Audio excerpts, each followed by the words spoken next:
Muy buenas noches, nosotros somos el grupo número 2 y les estaremos hablando acerca de las infecciones inespecíficas del tracto urinario. Continúa.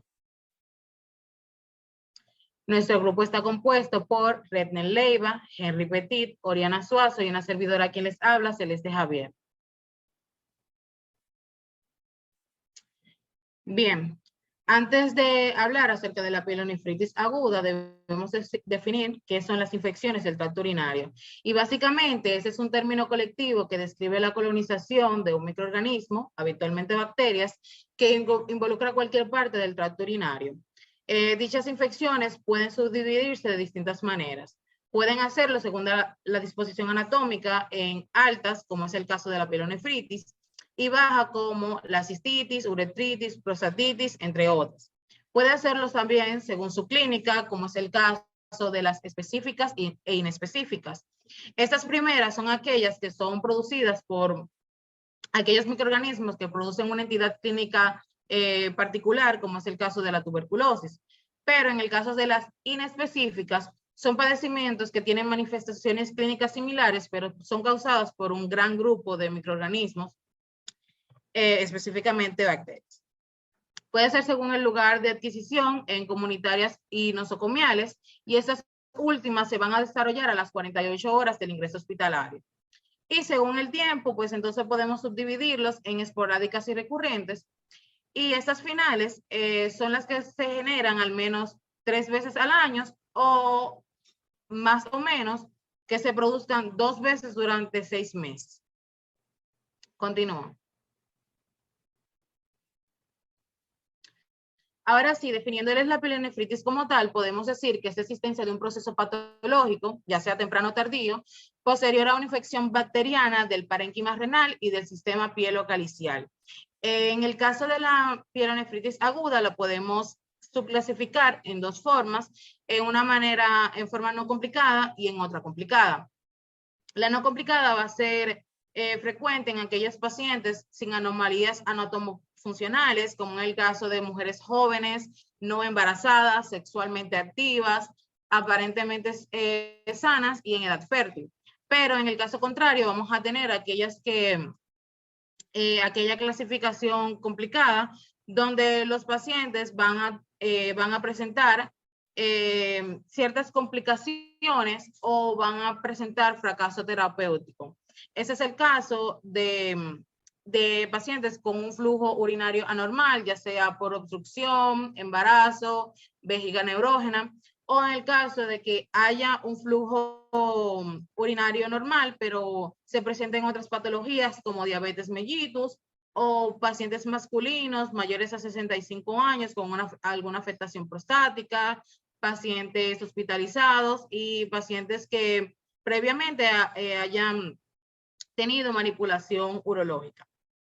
El patógeno causal principal de estas infecciones será el Escherichia coli en el 80% de los casos, pero también podemos mencionar bacterias como la Proteus mirabilis, como la Klebsiella, como el Streptococcus saprophyticus, que van a ser típicos en mujeres, típicas en mujeres sexualmente activas. Podemos mencionar también dichos Proteus mirabilis, que va a ser típico en aquellos pacientes masculinos que les mencioné con afectaciones prostáticas. En el caso de las infecciones nosocomiales, pues vamos a hablar del Enterobacter, las Pseudomonas aeruginosa, entre otros. Y también en esas infecciones podemos hablar de bacterias gram positivas como el Streptococcus faecalis y el Staphylococcus aureus. En general, la patogenia de estas infecciones va a ser debido a una interacción entre el uropatógeno y el huésped.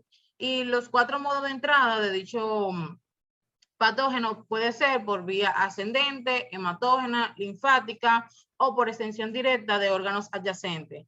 Siendo la ascendente la forma más común, es la más típica en mujeres debido a la cercanía que tiene el recto y el introito vaginal con la uretra femenina, lo que posteriormente va a ir causando la colonización de distintos segmentos de las vías urinarias inferiores hasta que llega al riñón, que es una vía urinaria superior.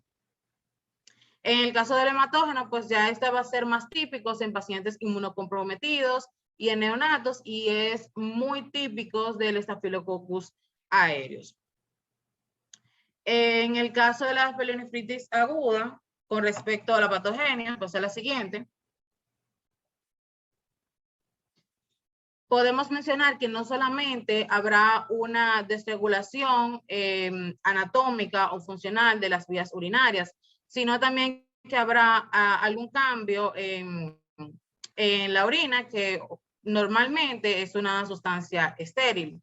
Pero también hay que tomar en cuenta las características propias del patógeno de la Escherichia coli, ya que esta posee ciertas fimbrias que le va a permitir adherirse a las células epiteliales y colonizar con mayor facilidad el riñón. Entonces, observando acá en pantalla, podemos decir que el cuadro clínico típico, de forma general, pues será fiebres, escalofríos, náuseas y vómitos, pero lo más característico será el dolor en el ángulo costovertebral, que va a aumentar con la percusión y que puede irradiarse al flanco ipsilateral, o sea, al flanco que se encuentra en el mismo lado del riñón afectado.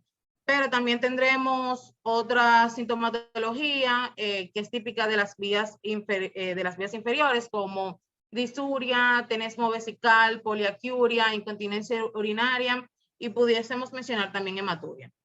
Con el diagnóstico como tal, si mencionamos el examen de orina, pues entonces se va a presentar microhematuria, como se observa en pantalla, de 3 a 100 por campos, piuria, más de 10 leucocitos por mililitro de orina, y bacteriuria, que básicamente se va a presentar pues 10,000, se va a presentar 10,000 unidades formadoras de colonia por mililitro.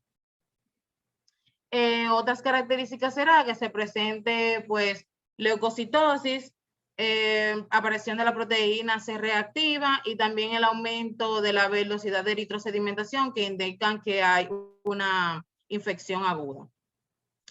A la imagen de la derecha, pues entonces se puede observar una TAC que se realiza para confirmar el diagnóstico y que nos va a ofrecer ciertas características como constricción de las arteriolas periféricas, la reducción de la perfusión de los segmentos renales, pero también va a indicar hipertrofia renal y también que el sistema colector se va a encontrar comprimido. Pero además de TAC, se puede realizar una gammagrafía con el ácido dimercaptosucínico, que básicamente tendrá las mismas características que nos indica una TAC. Con respecto ya al tratamiento, pues va a depender si es una forma no complicada y complicada, pero en ambos casos se suele instaurar tratamiento empírico antes de la realización del antibiograma. En el caso no complicado, pues entonces se utiliza ceftriaxonas, quinolonas y un aminoglucósido como la gentamicina. Entonces se instaura aproximadamente el tratamiento durante 10 a 14 días y se realizan analíticas cada 48 a 72 horas para conocer la mejoría. Continúo. Si hablamos de pielonefritis crónica, básicamente nos vamos a referir a un daño renal secundario a reflujo vesicoureteral que aparece tras pielonefritis aguda de repetición. Entonces esto produce cicatrización, atrofia del riñón y posterior insuficiencia renal, que es lo que se observan en las imágenes. En estos casos, generalmente, los pacientes pueden ser asintomáticos, pero se va a evaluar pues, los antecedentes de infecciones urinarias previas.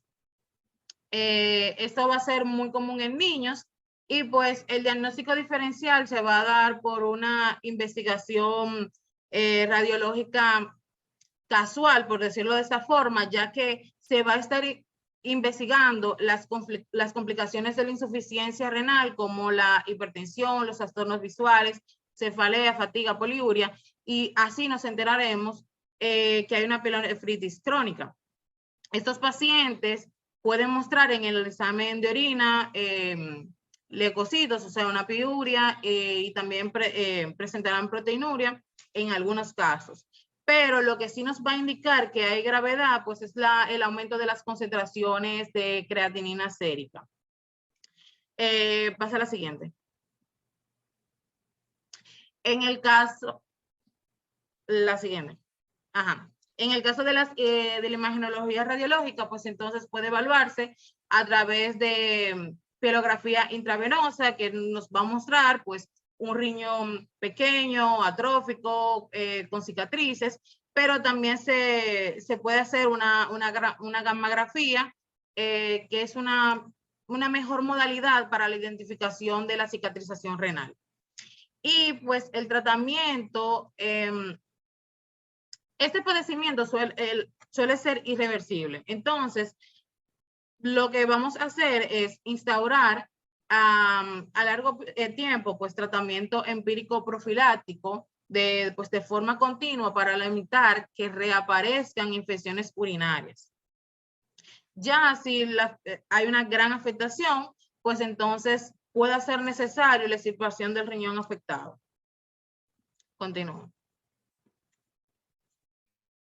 Existen distintas entidades relacionadas con la pielonefritis, como la enfisematosa y la santogranulomatosa, como esta que se observa en pantalla, y ese específicamente representa un 4 a 5% de la pielonefritis crónica, y como se puede observar en las distintas imágenes, pues va a presentar granulomas, quistes, presencias de macrófagos cargados de lípidos, que es lo que va a justificar ese color amarillento que se observa en la imagen de la izquierda, y esta suele asociarse también con la misma Escherichia coli, pero básicamente es una gravedad de la cronificación. Ya en estos casos, pues la única solución para el paciente es una nefrectomía parcial o total, dependiendo la afectación como tal. Continúo. Y ya para ir finalizando con mi parte, pues entramos al punto de sepsis urinaria y shock séptico. Aquí vamos a evaluar cómo los gérmenes alcanzan al torrente sanguíneo y producen una cascada inflamatoria que pues progresa a la aparición de la desregulación de distintos órganos y posteriormente de sistemas. Y básicamente, pasa a la siguiente imagen. Si hablamos de sepsis como tal, nos vamos a referir a una respuesta inflamatoria sistémica que va a presentar mínimo 2 de las siguientes condiciones.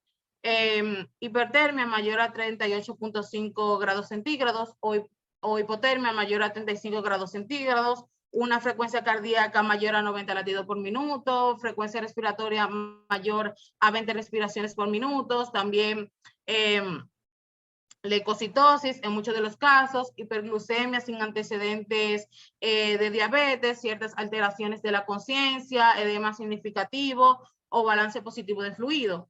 Y esto puede ir progresando a sepsis grave y posteriormente a shock séptico, en el cual llegamos a un punto donde aún realizando un adecuado aporte de fluidos, persiste hipotensión en el paciente. Ok. Bien, con respecto al tratamiento, en casos de gravedad, pues lo primero es que vamos a buscar eliminar aquella sustancia que esté causando la obstrucción, como es el caso de catéteres o piedras, que es lo más común. Pero también se va a realizar el soporte hemodinámico que les mencioné anteriormente. En caso de ser necesario, se realiza transfusión, se realiza oxigenoterapia, Y pues obviamente, pues entonces se establece tratamiento antibiótico empírico. Posteriormente se realiza antibiograma para comprobar entonces cuál es el patógeno y si al final pues se establece el antibiótico que sea adecuado para dicho microorganismo. Hasta aquí mi exposición, los dejo con mis compañeros.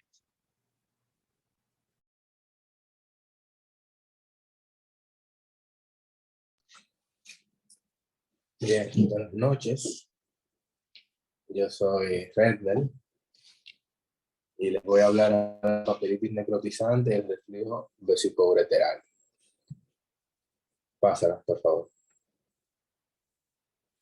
Bien, entonces, la papilitis necrotizante, que también se conoce como necrosis papilar aguda, va a ser un tipo especial de inflamación en las papilas renales.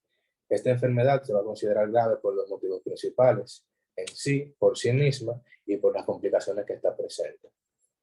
En lo que corresponde a su etiología, vamos a ver que esta necrosis de las papilas renales no va a ser una enfermedad per se, sino que va a ser una complicación de diversos estados hepatológicos del paciente. Por ejemplo, destaca aquí lo que es la diabetes mellitus, que es la causa más frecuente de necrosis papilar. Eh, la diabetes causa esta necrosis, que es particularmente grave, debido a que esta tiene, o sea, dos mecanismos por el cual produce la necrosis. En primer lugar, el trastorno vascular, que se debe a la microangiopatía diabética, que va a reducir la irrigación que llega a la papila renal, y también por las infecciones recurrentes que pueden presentar los pacientes con diabetes, las infecciones urinarias. También está dentro de las causas el uso de medicamentos, de AINES, para ser más específicos, que estos fármacos, como todos sabemos, son fármacos que se utilizan mucho como para, o sea, para el dolor, como antiálgicos, y estas sustancias pueden ser responsables de lo que es la necrosis papilar debido a que son nefrotóxicos y provocan una nefropatía intersticial crónica con fibrosis y afectan la permeabilidad de los tubos colectores y de las demás estructuras que transitan por la médula del riñón. Cuando se da una ingesta excesiva de estos fármacos, de los AINES, estos lo que van a provocar es que los vasos rectos se bloquean y se van a trombosar, y esto es lo que va a producir esta necrosis papilar. Otra causa bastante importante es la depranocitosis, es decir, la anemia de células falciformes, ya que los vasos rectos se van a bloquear por la presencia de los eritrocitos en forma de hoz. Entonces, este bloqueo del flujo sanguíneo es lo que va a provocar la necrosis. En lo que corresponde al cuadro clínico, vamos a ver que la necrosis papilar fulminante va a ser rara y se va a caracterizar por una sepsis grave de inicio rápido, donde el paciente va a debutar con fiebre, hematuria, dolor abdominal o lumbar, y en ocasiones va a tener síntomas de choque bacteriano. Van a haber pacientes que se van a presentar con síntomas clásicos de pielonefritis aguda, como los que mencionó Celeste anteriormente, pero que eso básicamente se van a ver cuando no se le pone un tratamiento adecuado a la pielonefritis aguda y evoluciona hasta una necrosis de las papilas renales. En los datos de laboratorio, cuando indicamos al paciente, vamos a ver una clásica leucocitosis con una desviación hacia la izquierda. En el examen de orina vamos a evidenciar piuria, hematuria y bacteriuria. Y vamos a encontrar con bastante frecuencia, cuando hagamos un cultivo, el patógeno causante de la infección, y mediante un antibiograma podemos determinar cuál es el antibiótico que va a combatir este microorganismo con más eficacia.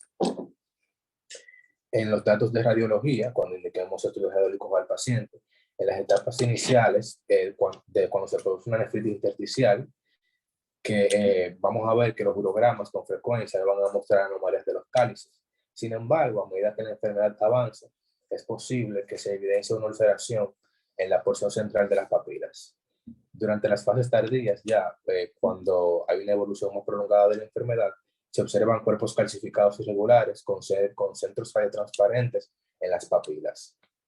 Además, también se van a observar calificaciones medulares, que es lo que se conoce como nefrocalcinosis. Entonces, dentro de las complicaciones, que es uno de los puntos más claves de la enfermedad, las papilas infectadas y necrosadas van a servir como nidos de infecciones no resueltas, que van a ser persistentes y van a ser una causa importante de bacteriuria. Es decir, ese tejido muerto, necrosado, producto de la falta de irrigación sanguínea, va a ser un nido para bacterias que digamos que son parte de la microbiota normal de las personas, pero que aquí van a producir una colonización patógena del riñón y el paciente puede incluso llegar a perder el riñón si no se trata de manera correcta.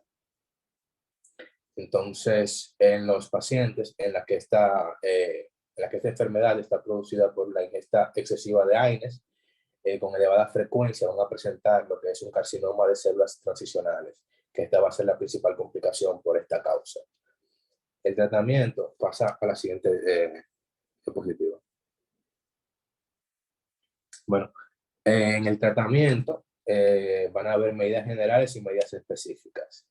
En las medidas generales, obviamente, vamos a tratar de controlar las causas subyacentes que van a causar la necrosis de las papilas. Si es diabetes, mantener los niveles de glicemia en niveles normales, con un tratamiento adecuado de la diabetes, ya sea por insulina o por hipoglucemiantes orales. Deben identificarse los pacientes que consumen AINES en exceso para hacer que suspendan estos fármacos y así se produzca un retroceso del progreso de la enfermedad. Dentro de las medidas específicas, entonces, vamos a tomar medidas médicas o quirúrgicas. Las medidas médicas son básicamente para tratar la infección, que aquí se va a hacer con antibióticos en dependencia del microorganismo que esté colonizando el área, y ya las medidas quirúrgicas, como es la nefrectomía, se van a utilizar cuando la enfermedad llega a un punto fulminante, mediante pruebas de radiografía como las que vemos en las imágenes de la diapositiva, que se ve una marcada dilatación y necrosis del área donde se encuentran las papilas renales. Pasa a la siguiente, por favor. Entonces, ahora sobre el reflujo vesicoureteral. Esto se va a definir de manera general como el paso retrógrado no fisiológico de la orina desde la vejiga a los uréteres. Van a haber dos tipos. En primer lugar, el primario y el secundario. El primario se denomina primario cuando no existe una causa evidente y se supone que es debido a un defecto que sea anatómico o funcional de la propia unión uretrovesical. Y el secundario va a estar ocasionado por una causa patogénica que va a ser clara, como un proceso obstructivo a nivel ureteral, o un defecto valvular de la uretra posterior, o un defecto funcional cuando se produce una vejiga neurógena. Entonces, también pasa a la siguiente imagen, por favor. También va a haber una clasificación que se va a fundamentar en lo que es la magnitud la magnitud del ascenso retrógrado de orina desde la vejiga hacia el uréter. Van a haber 5 clasificaciones, desde la 1 hasta la 5, y se va a considerar que los estadios 1 y 2 son leves, el grado 3 va a ser moderado, y los grados 4 y 5 van a ser considerados como graves. Entonces, la fisiopatología de este reflujo es bastante compleja, pero principalmente este reflujo aparece debido a principalmente en infantes, cuando nacen con el defecto de manera congénita, va a aparecer debido a una anomalía madurativa del mecanismo valvular de la unión ureterovesical. También pueden existir mecanismos diferentes que van a afectar el mecanismo valvular, como la presencia de disfunción vesical o un síndrome de eliminación disfuncional, que puede tener un papel importante en la patogenia de este proceso patológico. Entonces, es importante que a la hora de evaluar a los pacientes que se presenten, ya sea por consulta o por emergencia con este problema, valorar la función vesical y no solamente de los uréteres propiamente dicho. Este ascenso retrógrado de orina se va a asociar mucho a lo que es infecciones del tracto urinario y a lo que es la nefropatía por reflujo, donde se va a producir una atrofia. Primero se va a producir una dilatación y posteriormente una atrofia, tanto de los uréteres como del sistema colector. También se puede asociar a lo que es la hidronefrosis y a otros procesos patológicos propios del riñón. En lo que corresponde al diagnóstico, no se van a dar síntomas clínicos que sean específicos, que nos van a indicar la presencia del reflujo. Por lo tanto, vamos a necesitar de métodos diagnósticos específicos, como es la cistografía. Esta cistografía va a estar indicada principalmente, se van a dividir las indicaciones, sea en el adulto o sea en los infantes. En los infantes, las indicaciones son en un infante, niño o niña con infecciones de tracto urinario recurrentes y que se presenten de manera febril. También cuando vemos alteraciones de imágenes previas que son menos específicas, como las ecografías renales. También cuando hay una hidronefrosis dilatada de grado 3 o 4. Cuando hay una vejiga anómala en un estudio ecográfico. Y, o sea, cuando los niños cumplen estos criterios, los infantes, está indicada la cistografía. En adultos son básicamente los mismos criterios, solo que en adultos vamos a ver una sintomatología que va a ser más característica que en los infantes, donde pueden debutar incluso con hematuria. Los niños casi no presentan síntomas asociados. Entonces, para el diagnóstico, los métodos diagnósticos que se utilizan con mayor frecuencia, como mencioné anteriormente, son la citografía, que puede ser directa o indirecta. También la ecocistografía miccional con contraste, que acá se van a inyectar medios de contraste por vía endovenosa y se va a marcar cuando la orina llega a los uréteres qué tan dilatados se encuentran los uréteres por la presencia de orina retrógrada que fluye desde la vejiga hacia los uréteres. El tratamiento se va a dividir también en dos partes, unas medidas generales que básicamente están orientadas al mantenimiento de la higiene del paciente y a las revisiones continuas del problema patológico para evitar su evolución, y medidas específicas que ya son profilaxis antibiótica con antibióticos de manera empírica para evitar infecciones, ya que el reflujo no es una infección per se, sino que es como un proceso patológico en el cual es frecuente que se produzcan sobreinfecciones, pero él como tal no es una infección. Entonces se administran antibióticos de manera empírica para evitar infecciones y se mantiene la higiene del paciente. También está el tratamiento quirúrgico, que ya es el último que se realiza cuando las medidas médicas e higiénicas no funcionan, que se va a fundamentar en una corrección anatómica del defecto que está produciendo este reflujo. Existen varias técnicas que van a ser individualizadas a cada proceso patológico. Dentro de ella destaca, por ejemplo, una técnica de reimplante ureteral con técnica transdiagonal de Cohen. También está la técnica endoscópica con inyección de macrosustancias bajo el orificio ureteral. Estas son algunas de las técnicas que más se utilizan. Entonces, como mencioné, se van a utilizar cuando ya el flujo llega a un grado 4 o un grado 5 y se presentan infecciones de tracto urinario a repetición con procesos febriles e incluso las hematurias. Hasta aquí mi presentación. Buenas, mi nombre es Henry Petit Rodríguez y yo le voy a hablar sobre absceso prostático y uretritis aguda y crónica. Un absceso generalmente se va a formar después de lo que es una reacción inflamatoria severa por un proceso infeccioso. Esta va a ser una colección de material purulento que incluye el resto de células, tejido licuado de agentes infecciosos, bacterias, leucocitos y enzimas. Como vemos en la imagen, un absceso prostático va a ser la acumulación localizada de líquido purulento dentro de la próstata. Mayormente esta se va a dar por una complicación de la prostatitis aguda. Dentro de la incidencia global, tenemos que los abscesos prostáticos pueden llegar al 0.5% de todas las enfermedades urológicas y la tasa de mortalidad va del 1% al 16%. Y aproximadamente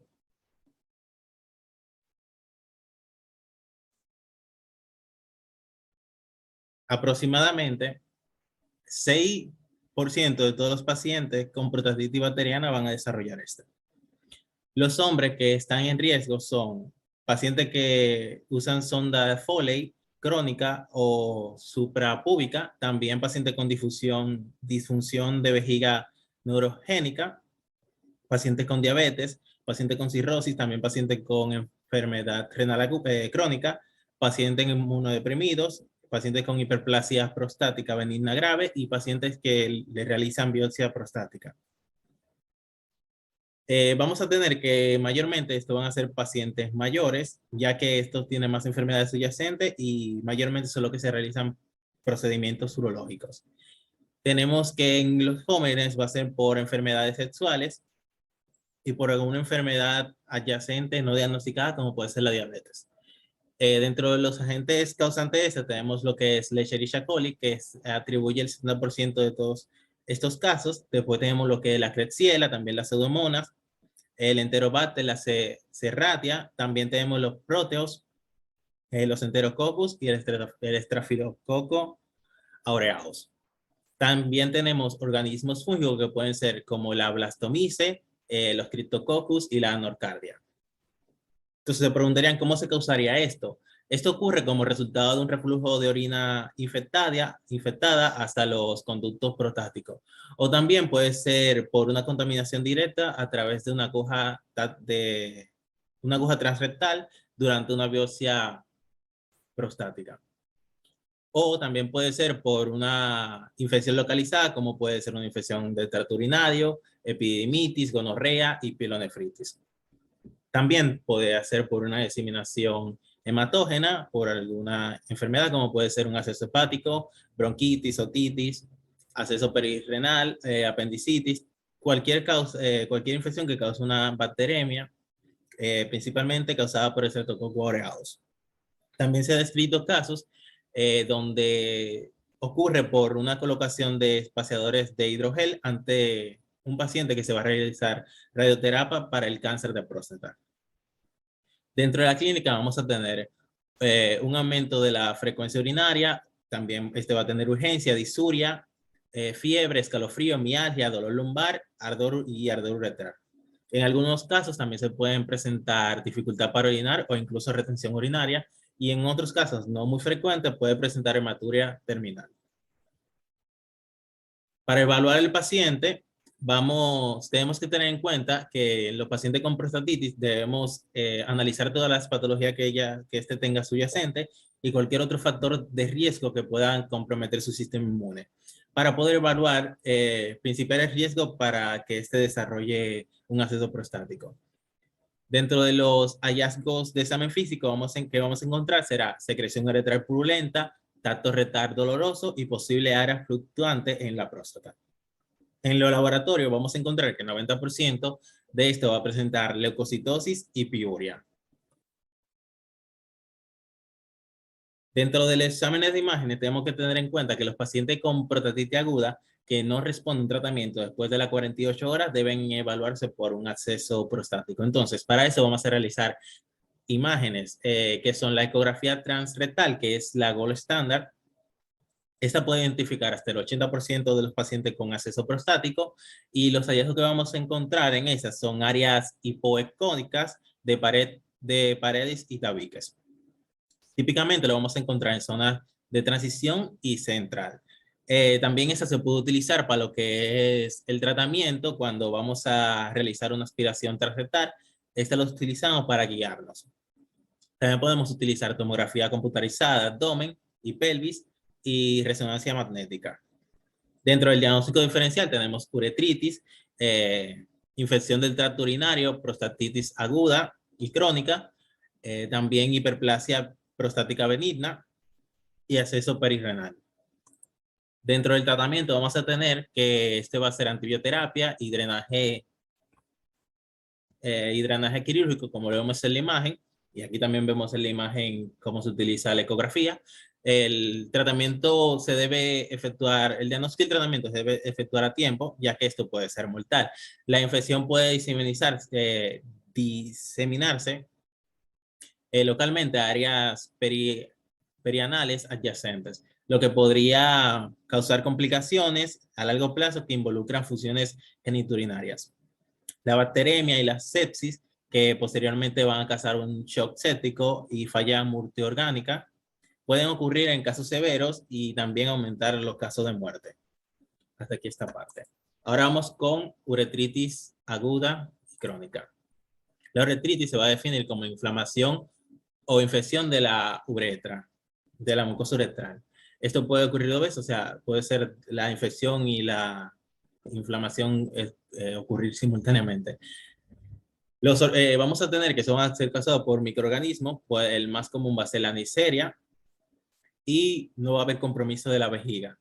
La mayoría de estos pacientes o de esta enfermedad de la uretritis va a ocurrir por relaciones sexuales y cuando hablamos ya de cronicidad es que duran meses y esos pacientes se reinfectan mucho y hay un desarrollo de estenosis uretral. Los factores que tenemos que tener en cuenta son que relaciones sexuales sin protección, múltiples parejas sexuales y antecedentes de otras enfermedades sexuales. Esta patología se va a clasificar en dos, infecciosa y no infecciosa. Dentro de la infecciosa vamos a tener la uretitis gonocócica, que va a ser causada por la Neisseria gonorrhoeae, la uretritis no gonocócica, que va a ser causada por la Clasmidia trachomatis, que es la más común, también por el Mycoplasma genitalum, también por la Trichomonas vaginalis, el virus del Empre simple, adenovirus y E. coli. Y dentro de esa también tenemos la que es posgonocócica, que esta es una coinfección. O sea, tenemos que tener en cuenta que en este caso el paciente va a ser tratado como una uretritis gonocócica, o sea, que solamente vamos a tratar la Neisseria gonorrhoeae, pero eso también tiene clamidia y solamente vamos a tratar una y cuando la tratemos no vamos a ver que tiene clamidia y por eso se va a seguir infectando y la clamidia va a seguir haciendo de la suya. Dentro de la no infecciosa vamos a tener traumatismo y sustancias químicas. La clínica de este paciente va a ser disuria, ardor o picor en el meato urinario. También va a presentar secreciones uretrales purulentas, turbio, teñido de sangre o claro. Vamos a ver un exudado abundante o escaso, mucoide o purulento. Cuando estemos frente a un exudado de color verde, amarillento, espeso, vamos a hablar de una uretritis gonocócica. Y cuando hablemos de una secreción clara, vamos a hablar de una uretritis no gonocócica. También estos pacientes pueden presentar misiones obstructivas, que va a ser por la estenosis uretral, como les dije anteriormente, que es por la crónica, y hematuria inicial. Pueden presentar también escalofríos, fiebre y mialgia.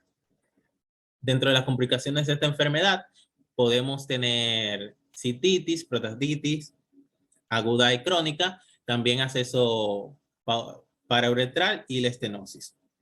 Otros que son sistémicos pueden ser la neumonía, endocarditis, perihepatitis aguda y la artritis reactiva. Otras complicaciones que pueden desarrollar son embarazos ectópicos en la mujer.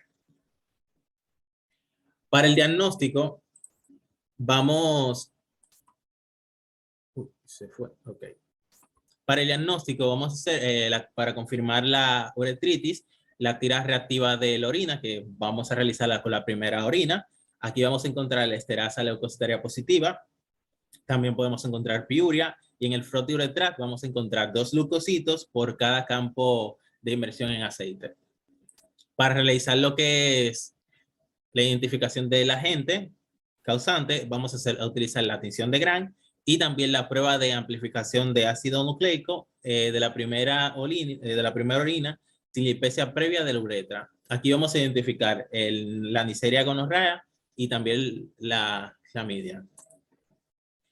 Dentro de las imágenes, en estos pacientes que no tienen complicaciones no se requiere imágenes, pero ya cuando el paciente presenta infección recurrente y síntoma de emisión obstructiva, que como sabemos ya es la estenosis uretral, aquí sí se va a realizar una uretrografía retrógrada.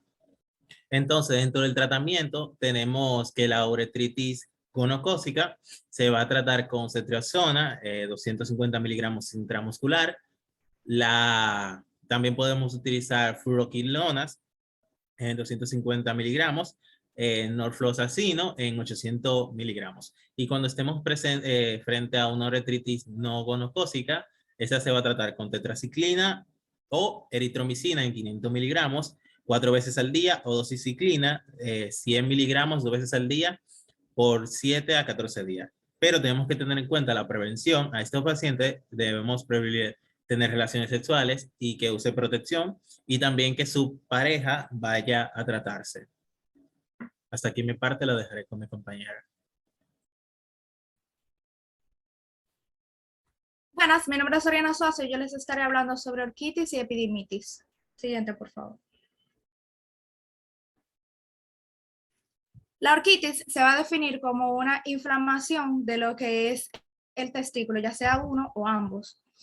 Esta se va a presentar mayormente en pacientes que tengan una infección en menores de 35 años. Mayormente se dan infecciones de transmisión sexual, como son las clamidias y también las neiserias gonorreae. Y en niños y en adultos mayores, ya ancianos, se dan mayormente cuando hay una infección urinaria ascendente por Escherichia coli, que es el microorganismo más común en este ámbito. Siguiente, por favor. Aquí podemos ver algunas de las manifestaciones clínicas. Tenemos que hay inflamación, hay enrojecimiento y también va a causar dolor. Siguiente. Hablando de la epididimitis, esta es muy parecida a la orquitis, pero se va a diferenciar en la localización, ya que va a abarcar solamente lo que es el epidídimo, que es el conducto que va a comunicar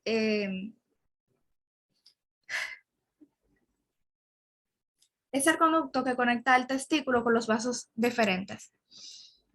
Entonces, en el caso de la epididimitis, esta puede complicarse dando lugar a lo que sería una orquioepididimitis, donde no solamente va a haber una inflamación del epididimo, sino también de todo el testículo. Cuando hablamos de que esta puede ser por diferentes microorganismos, también hay que tener en cuenta que al momento de un diagnóstico va a